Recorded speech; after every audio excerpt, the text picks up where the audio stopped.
Ito yung naging biyahe natin sa Siargao kung saan loaded ng experience dahil sa mga napuntahan natin. Kahit nga napakahaba ng araw namin, kukulangin tayo. Hindi rin natin makukumpleto. Kaya ang tanging namin ginawa ay enjoyin yung lugar na sobrang kakaiba sa mga napuntahan natin. At ngayong araw, hindi tayo magmumotor. Pupuntahan natin yung mga kasama at sasabay tayo sa kanila. Si Miko, Moto Kalbo at si Nino. Hanggang sa makarating kami sa May Clark, yung international airport dito na sobrang ganda. Bali, 6 kami dito. Kasama natin si Sammy at si Carlos Salonga. At ang magiging lipad namin ngayon ay dito sa May Siargao. Halos parang 2 oras din yung naging biyahe namin sa aeroplano. Rekta kami sa van kung saan nagbayad kami ng 300 pesos. Down Villas, ang tutuluyan natin sa buong pag-stay natin dito. Una namin hinanap yung motor. Inoferan din kami ng iba't ibang klaseng tours. Pero mas pinili namin mag-DIY. Panalo din yung vibes dito sa Dahon Villas. Pagpasok nga namin sa kwarto, napakalaki ng pupwestuhan namin. Siyempre pinili natin sa dulo at nasa baba tayo. Kanya-kanyang pwesto na. Nag-request kami ng tig-iisang motor. Ang napunta sa atin, etong Fascio na sobrang dami ng pinagdaan ng disgrasya. Madalas yan dito sa Siargao mga roads. Kaya syempre, chinek muna natin. Hanggang sa dumating na hinihintay naming Honda Click na version 4 na gagamitin ni Sammy. Rumegta nga kami kagad sa kainan. Napakadaming pwedeng pagpilian. Pero syempre, mas pinili namin sa mas mura. Ang ginawa nga namin sa budget, susubukan namin tipirin. Bumili tayo ng pwedeng stock na magagamit sa umaga. Yun kasi ang plano namin. Dito na ang magiging breakfast. Maraming ganito sa tinutuluyan namin. Comment down below mga roads kung anong tawag dito. Dahil sa napakalakit, napakahaba. Sa una kikilabutan, kinabukasan, syempre hindi mawawala yung kape. At ganito magiging sitwasyon namin kada umaga. Yung breakfast na pwede mong lutuin. Si Chef Miko Moto nga pala yung nagluto. Pagkatapos nga namin kumain, yung buong akala namin makakalabas kami, biglang nagbago. Lahat nakatenga dahil sa biglang pag-ulan. Ganito ang klima dito mga roads. Pabago-bago. Kaya minsan parang tatama rin. Hanggang sa parang tumila na. Merong pag-ambon pero pinalagyan na namin to para syempre umusad yung plano. Madalas sa mga bumabiyahe dito walang helmet pero ina-advise namin to mga roads. Madalas kasi disgrasya dito sa lugar. Ang diretso nga namin sa may Cloud9. Magbabayad ng 100 pesos para sa entrance fee. May nakapagsabi sa amin dito, kadalasan sa mga galaw natin sa Siargao, merong bayad. Totoo naman yun mga roads. At ngayon na lang tayo ulit makakapag-surfing. Ang bayad dito 600 pesos. Pwede kayo makipagtawaran lalo na kung marami kayo. Pangalawang beses na natin pumunta dito sa Siargao. Nawala na nga sa isip natin sobrang mabato dito sa lugar. Na kapag nagkamali ka ng bagsak, pwede kang masugatan. Sobrang laking chance na mangyayari yun. Kaya kung pupunta kayo sa Siargao, isa sa mga pwede nyo gawin yung surfing. Kailangan nyo itong may experience dito mga roads. Para pwede natin maikumpara sa mga ibang surfing spots. Isa sa pinaka nakakapagod na activities. Pero masasabi kong sulit. Maubos na talaga yung lakas mo at tipong gugutumin ka. Kaya ang ginawa namin pagkatapos ng rumekta kami sa kainan. Paborito ko na nga itong avocado shake mga roads. Meron kakaibang lasa. Kinabukasan bumiyahe ulit kami. Maganda yung panahon ngayon. Ito yung sinasabi natin paiba-iba. Ngayon tirik yung araw. Pero mas preferred namin itong mga roads dahil sa mas nakakapagpatakbo tayo ng maayos at mas na-enjoy namin yung lugar, ang daanan. Lalo na kapag nagrenta kayo ng motor o kaya naman kahit hindi ka marunong, pwede kang matuto dito. Sa sobrang ganda ng kalsada, si Sammy nagkahamali ng dadaanan. Itong pinapatuyong nyog, nagagawing langis, nadaanan niya. Mukha kasing talagang dahon, lalo sa malayo. Buti na lang hindi ganun kabilis. Pero syempre, disgrasya pa rin yung nangyari. Ang pinaka-importante, hindi ganun kalala. Kaya dapat maging aware tayong mga roads. Yung mga ganitong kasi nakalatag sa kalsada, iwasan natin dahil sobrang dulas neto. Okay pa rin naman daw siya. Kayang-kaya pa rin ituloy yung biyahe namin. Hanggang sa na-park na namin ng maayos yung mga motor. Dahil sa magiging destination namin ngayon, ay dito sa may Sugba Lagoon. Iba-ibang package ang pwede nating i-avail. Depende sa trip ng lahat. Pagkatapos namin masettle yung mga babayaran, sumakay na kami sa bangka at dito pa lang sulit na yung view na nakikita namin. Wala namang halos 1 oras yung magiging biyahe. At meron tayong madadaan ng mga kabahayan na dito na sila nakatira na medyo malayo sa sentro na sobrang simple ng pamumuhay.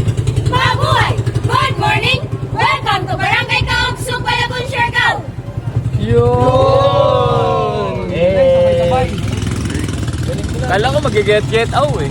Nang makarating na kami dito, pagkatapos ng 7 taon, wala pa rin pagbabago. Napakaganda ng lugar. Hindi ganun kahaba yung pila dito. Kaya isa-isa kaming pumesto para magkaroon ng magandang shot. Dahil sa minsan lang tayo mapadpad, sabay talon. Dahil sa hindi mo to pwedeng palagpasin. Sayang yung experience kung hindi masusubukan ulit. Pagkatapos namin mag-stay dito, napagpasya na rin namin umalis. Napansin ko na rin na medyo mababaw yung dinadaanan ng bangka. Kinuha yung mga motor at bumakbak ulit kami. Dahil nga sa ganda ng kalsada dito, si Carlos sinundo pa ni Miko. Napasobra. Hindi napansin na may lilikuan na. Naabutan niya kami ng tanghalian at mas trip namin yung lutong bahay. Kaya dito kami napakain ulit. Pagkatapos makapagpahinga, umalis ulit. Ang magiging destination namin ngayon ay dito sa binansagang Little Hawaii, dito sa may Siargao. Dahil kung mapapansin natin yung view, merong napakalakas na alon na sobrang ganda sa background. Syempre hindi natin pwedeng pakawalan tong mga roads. Minsan lang tayo mapadpad. Hindi ko na rin maalala kung napadaan tayo dati dito noon. Hanggang sa napabili kami ng buko. Literal na galing pa sa puno. Mas okay yung ganitong lasa. Manamis-namis na meron may pagkaunting asim. Pero fresh. Sabi ko nga picture. Pero video pala tong ginawa ko. Wala tuloy galaw si Nino. Masyadong focus. Hindi na rin ganun katagal yung pag-stay namin sa Little Hawaii. Bumakbak din kami kagad dahil sa feeling namin naabutan kami ng gabi. Etong Coconut Road, di na rin ganun kadami yung puno sa gilid. Kung saan dito na lang kami huminto para magkaroon ng shot. Hindi nga lang drone shot, hindi gumalaw eh. Breakfast namin etong mga roads. Tuyo at daing, may corned beef at itlog. Kailangan namin mag full tank dahil sa meron kaming bagong biyahe. Ito rin yung araw na umalis na rin si Carlo. At tayo na ang gagamit ng Giorno. Yung baon natin pabango, etong Atlas ni Moore. Kaya hindi tayo nakakamoy mabaho dahil ito yung ginagamit natin mga roads. Kaya kung hindi mo trip mga amoy sa biyahe, magbaon kayo ng pabango. Nagaya nito ni Moore. Sobrang daming scent na pagpipilian. Ngayon lang tayo gagamit ng Giorno. Isa to sa mga nagugustuhan natin motor. Hindi pa nga kami nakakalayo. Meron kami nakita ng aksidente. Nag-overshoot dito sa may kurbada. Foreigner yung rider na merong angkas na babae. Marami talaga na aksidente dito sa Siargao. Kaya kung pupunta kayo dito, mag-ingat tayo. Mabilisan naman yung responde ng ambulansya. Pero syempre, mas pipiliin natin hindi maaksidente. Etong pinapwestuhan namin tulay. Meron parang ilog. Marami din naliligong mga kabataan na pwede nyong hintuan at lubluban. Dumiretso kami sa pupuntahan namin ngayon. Meron kami binayaran at kinain. Eto na at ang pinaka-paborito namin dito. Gawa raw to sa kamoting kahoy. Napaka-crispy niya mga roads. Napaka-nipis. Pero parang ang nabubusog. Magpupungko yung pupuntahan natin ngayon. Ito yung may natural pool na kapag low tide, pwede kayong maligo. Napakalinaw pa rin talaga ng tubig. Walang pagbabago na sobrang sarap lumangoy. Hindi to pwedeng puntahan kapag high tide syempre. Natatakpan ng tubig. Unang ginawa natin tumalon. At tumalon ulit dito sa malaking bato. Naghihintay si Moto Kalbo.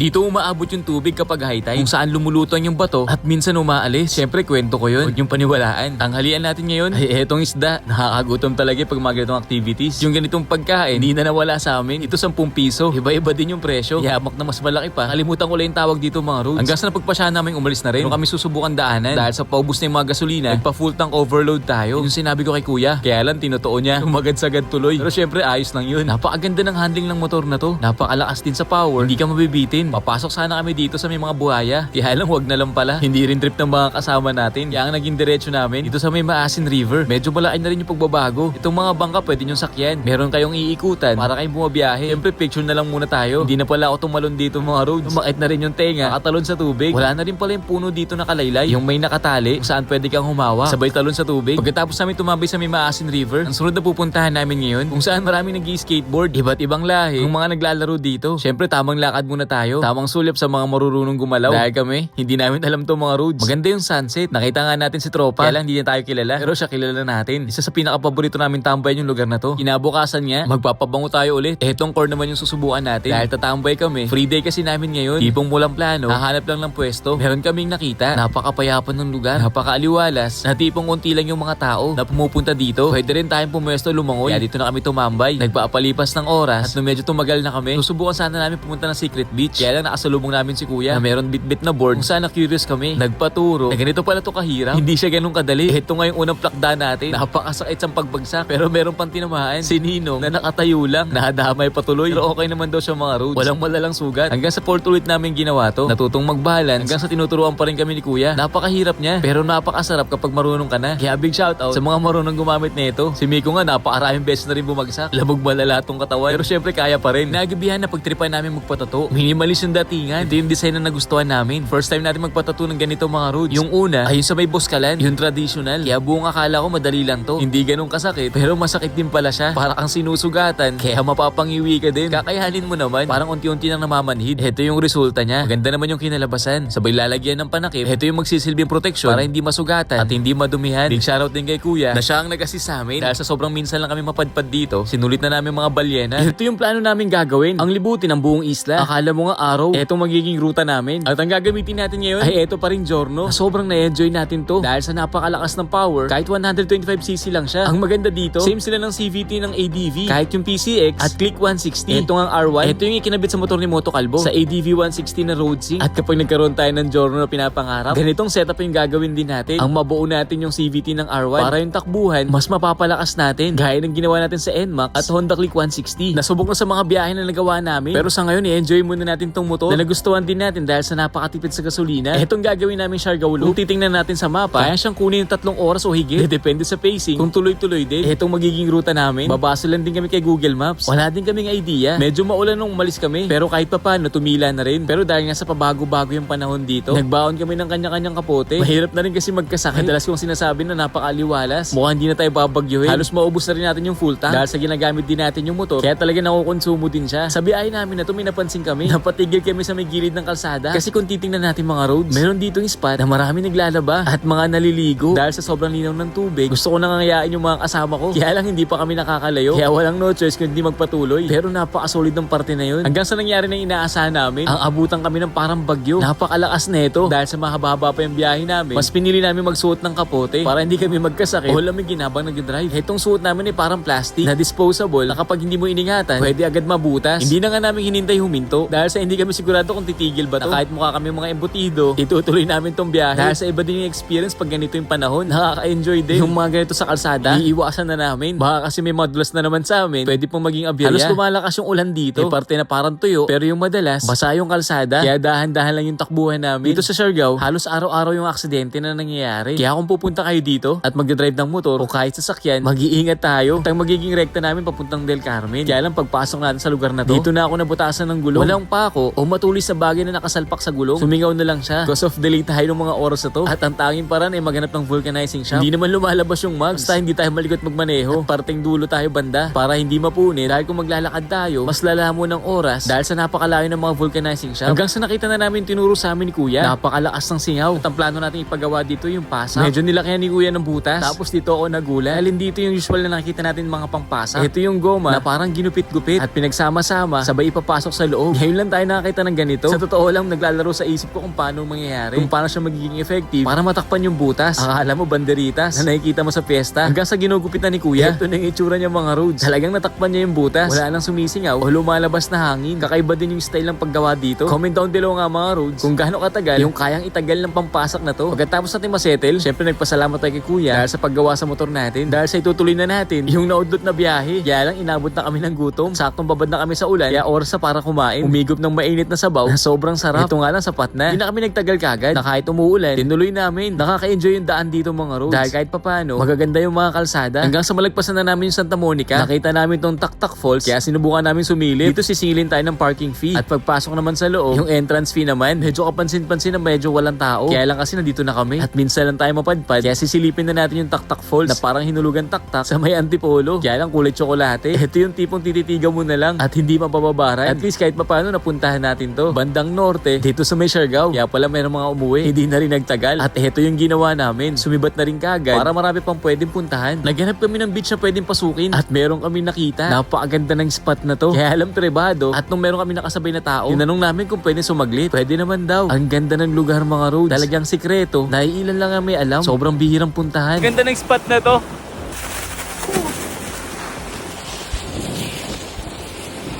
Grabe.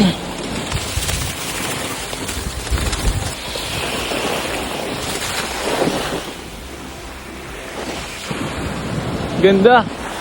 Ganda nito. Kaya akala mo mga bata kami dito na nag-i-enjoy sa lugar na biglaan lang naming nakita. Siyempre hindi namin pwede palagpas eh. Kaya napalublob na kami. Dahil nabasahan na rin sa ulan, itinuloy na rin namin. Pero hindi rin kami nagtagal. Sumibat na rin kami kagad. Pero itong pinapwestuhan namin, ito na yung parang tuktok ng norte o yung sa mapa na pwede mo mahalin tulad sa pagudpod. Itong dinadaanan namin. Pansin yung mga roads, oh. Sobrang ganda dito sa part na to. Open lang siya. So, ganyan siya kaganda. At tumambay saglit para sulitin yung pagdayo namin dito. Dahil sa susunod ng mga araw, medyo magbabago. Dahil sa babalik tayo sa realidad. Kaya hindi pa kami nakakalayo. Malakas na naman yung hangin at ulan. Ito na yung sumasalubong na naman sa amin. Kaya yung kapote, ito na naman yung magsasalba. At para magpatuloy kami sa biyahe namin na to. Hanggang sa makarating kami ulit sa may Little Hawaii. Dito sa may magandang view na kung saan makikita mo yung mga malalakas na alon o malalaki na tourist attraction dito sa Siargao. Etong dalawang bahay, napakasimple. Tipong paglabas mo sa pintuan, sabay humihigop ng kape. Ang sarap sa pakiramdam nun. Hanggang sa medyo nakakalayo na kami. Meron pa kaming gustong daanan ngayon. Etong Tayangban Cave. Subukan na natin itong pasukin. Pero yung mga kasama natin hindi pa. Kaya ipapakita natin sa kanila kung anong meron dito. Pagkatapos namin magbayad, iniwan namin yung mga motor sa gilid. Ito yung part ng entrance kung saan lalabas kami sa kabilang kalsada. Kailangan namin magsuot ng headlamp pati na rin ng hard hat. Protection namin dahil kuweba yung papasukin natin dito. Sa mga oras ito low tide, medyo madaling pumasok. So talagang mababasa tayo hanggang sa makalabas na tayo sa parang kuweba. Okay din yung experience mga roads. Sa una medyo kakabahan ka dahil nasa ilalim tayo ng kalsada. Pero habang tumatagal, mas na-enjoy natin yung lugar. Akala mo makikita mo lang sa Avatar. Ganon yung datingan nito na pwede kayong tumalon at maglaro sa tali. Yan yung paulit-ulit namin ginawa sa lugar. Okay. Lalabas tayo sa kabila. Galing tayo dito. Pumasok tayo doon. Nalabas tayo sa kanan. Solid.